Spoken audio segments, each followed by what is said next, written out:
আগের ভিডিওতে বলতে চাচ্ছিলাম, সময় ছিল না, চলে গেছিলাম। তো এখন আবার যদি মড ডাউন কাউন্টার নিয়ে বলি, মড অ্যাসিঙ্ক্রোনাস ডাউন কাউন্টার নিয়ে যদি আবার বলি, সেটা হচ্ছে দুইভাবে করা যায়। দুইভাবে করার আগে আমি বলবো, আমি আসলে আউটপুট যেখান থেকে নেই, কিউ থেকে নেই বা কিউ বার থেকে নেই, আমার মড ডাউনের সময় সবার প্রথম ইনপুটটা কি হবে? সবগুলো বিট 1 হবে, এটাই তো না? তো সবগুলো বিট 1 হইতে হবে, সেটা আমি কোনখান থেকে আউটপুট নিব এটা পরে দেখতেছি। তো প্রথমে আমি যদি কিউ থেকে আউটপুট নিই, মানে কিউ থেকে আউটপুট নিলে আমার হচ্ছে কি করা লাগবে আসলে, যেহেতু আমার কাজ হচ্ছে যে আমি নির্দিষ্ট কয়েকটা স্টেপ ডাউনের পর আবার সবগুলো বিট 1-এ কনভার্ট করব। যেহেতু এটা ডাউন, তাই সবগুলো 1-এ নিয়ে আসতে হবে। তো কিউকে 1-এ নিয়ে আসে কোনটা, ক্লিয়ার নাকি প্রিসেট? সেটা যদি চিন্তা করি তাহলে উত্তর একাই চলে আসে যে প্রিসেটকে আমি যদি অ্যাক্টিভেট করি তাহলে আমার সবগুলো কিউ কি হবে, আবার 1 স্টেটে ফিরে আসবে। তো সেই ক্ষেত্রে আমি প্রিসেটকে অ্যাক্টিভেট করব। যদি কিউকে আউটপুট ধরি, প্রিসেটকে অ্যাক্টিভেট করব, কিউকে আউটপুট ধরবো, আর কিউ বারকে হচ্ছে ক্লক হিসেবে কাজে লাগাবো। তো সেই ক্ষেত্রে প্রিসেটকে অ্যাক্টিভেট করবো, প্রিসেটে 0 দিব, পরে 0 আসলে অবশ্যই নেগেটিভ লজিকের জন্য প্রিসেট বার হয়ে 1 হবে, আর সেটা হয়ে যাবে কি প্রিসেট অ্যাক্টিভেটেড। আর সেকেন্ড যে ওয়েতে করা যায় সেটা হচ্ছে, আমি যদি কিউ বার থেকে আউটপুট নিই, তাহলে কিউ বার থেকে আউটপুট নিলে আমার সেম কথা এখানেও, যে একটা নির্দিষ্ট কয়েকটা স্টেপ যাওয়ার পরে কিউ বারে আমার সবগুলো 1 আসতে হবে। তো কিউ বারে সবগুলো 1 আসবে যখন আমার কিউ এ সবগুলো 0 আসবে। তো এখানে যদি আমি দেখি, সেম কিউ এ সবগুলো 0 আসবে কখন? যখন হচ্ছে আমি সবগুলোকে ক্লিয়ার করে দিব, ক্লিয়ার অ্যাক্টিভেট করব।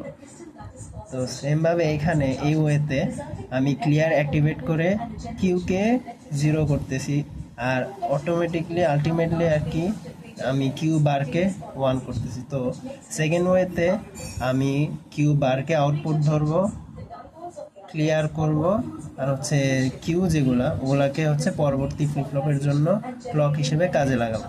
তো আমি দুইটা ওয়ে বললাম, যেখানেই আউটপুট নেই কিউ অথবা কিউ বার, আমার লক্ষ্য রাখতে হবে সেখানে আমার কয়েকটা স্টেপ পরে 1 আসতে হবে। মোট 17 বলে 17 স্টেপ পরে আমার সবগুলো বিট 1 আসতে হবে। তো এইটা যদি আমি মাথায় রাখি তাহলে আমি বুঝতে পারবো যে কোনটা করলে আমার ওই সবগুলো 1 হবে। যেটা একটু আগেই বললাম, কিউ এর সবগুলোকে 1 করতে গেলে আমার অবশ্যই প্রিসেট করা লাগবে, আর প্রিসেট করলে আর কিউ বার থেকে আমার কি ক্লক পালস দেওয়া লাগবে।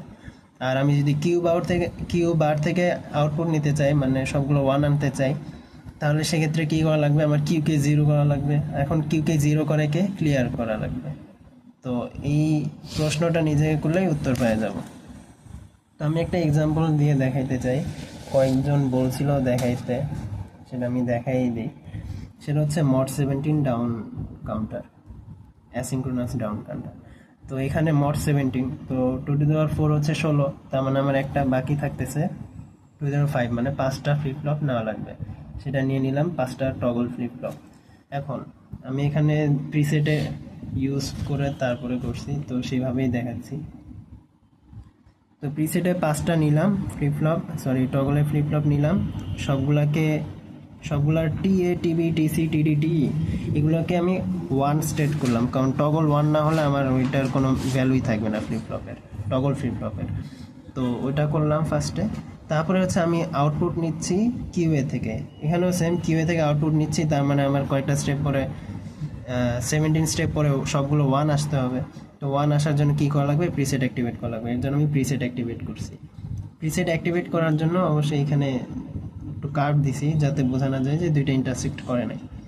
তো সবগুলো প্রিসেটকে একসাথে এনে বাইরে আবার আরেকটা লজিকে দিয়েছি। ওই লজিকটা কীভাবে আসলো সেটা আমরা চিন্তা করব পরে।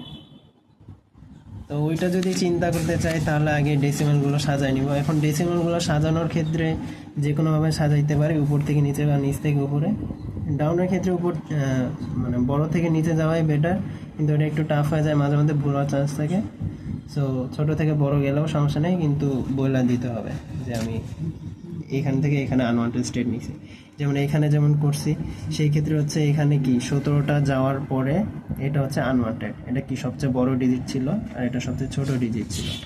আর যদি আমি অন্যভাবে করি, মানে ছোট থেকে শুরু করে বড় পর্যন্ত যাই, তাহলে এইখান থেকে 17টা যায়, তারপরে যে পরের যে আনওয়ান্টেড স্টেট ওইখানে লিখে দেওয়া লাগবে যে এটা আনওয়ান্টেড স্টেট। তো সেম এটা যদি দেখি আমার হচ্ছে 0 1 1 0, 3টা 1 0, এটা হচ্ছে আনওয়ান্টেড স্টেট আসে। তো এই স্টেট আনার জন্য আমার অবশ্যই লজিক ইউজ করা লাগবে সার্কিটের মধ্যে। সেইটা আমি ইউজ করব, ন্যান্ড দিয়েও করা যায়, অর দিয়েও করা যায়। আমি ন্যান্ড দিয়ে করতেছি। তো ন্যান্ড দিয়ে করলে আমার 0 1 1 0, মানে ইটা হচ্ছে মোস্ট সিগনিফিক্যান্ট বিট। তো সেই হিসেবে যদি দেখি আমার ন্যান্ডের কাজ কি, আউটপুট আমার 0 লাগবে, কারণ আউটপুট 0 হলে আমার প্রিসেটের বার হয়ে 1 হবে, অ্যাক্টিভেট হবে, প্রিসেট অ্যাক্টিভেট হবে। তার মানে এখানে 0 আউটপুট লাগবে।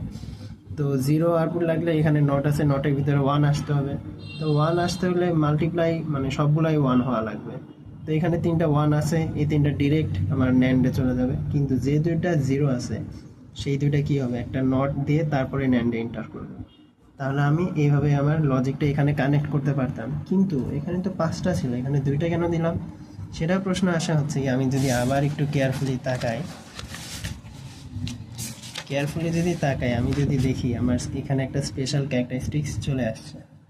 সেই স্পেশাল ক্যারেক্টারিস্টিক্সটা কি, এই কিউ ই আর কিউ এ দুইটা একসাথে 0, এর আগে কোনোটাতে আসে নাই। এখানে যদি দেখতে পারি, এখানে সর্বপ্রথম এটাতে হচ্ছে দুইটা একসাথে 0 আছে। তো এই স্পেশাল ক্যারেক্টারিস্টিক্সটা আমি ইউজ করে যদি আবার আমার লজিক গেটটাই ক্রিয়েট করি, তাহলে কিউ ই আর কিউ এ 0, দুইটা 0, যেহেতু ন্যান্ড গেট দুইটাই নট দিয়ে ভিতরে যাবে, 1 হবে, 1 হয়ে আবার কমপ্লিমেন্ট হয়ে 0 হবে। এটাই আর কি এখানে উল্টা করে লাগানো হয়েছে। তো আশা করি এটা বুঝতে পারছি। সেম জিনিসটা আমি অন্যভাবেও করতে পারতাম, মানে কিউবি কিউসি এগুলো থেকে আউটপুট না নিয়ে যদি বারগুলো থেকে আউটপুট নিতাম, তাহলে ক্লকগুলো যেত কিউএ কিউবি থেকে, আর এখানে প্রিসেট করলে আর হতো না, তখন আমার ক্লিয়ার করা লাগতো, মানে ক্লিয়ার অ্যাক্টিভেট করা লাগতো। তো সেমভাবে আমি ওখানেও যদি আবার এভাবে ডিজাইন করতাম আউটপুটটা, সার্কিটটা, তাহলে আমি আমার যে দরকার মড 17 ডাউনের সার্কিট বা লজিক ডায়াগ্রাম যেটা বলি সেটা পেয়ে যাবো।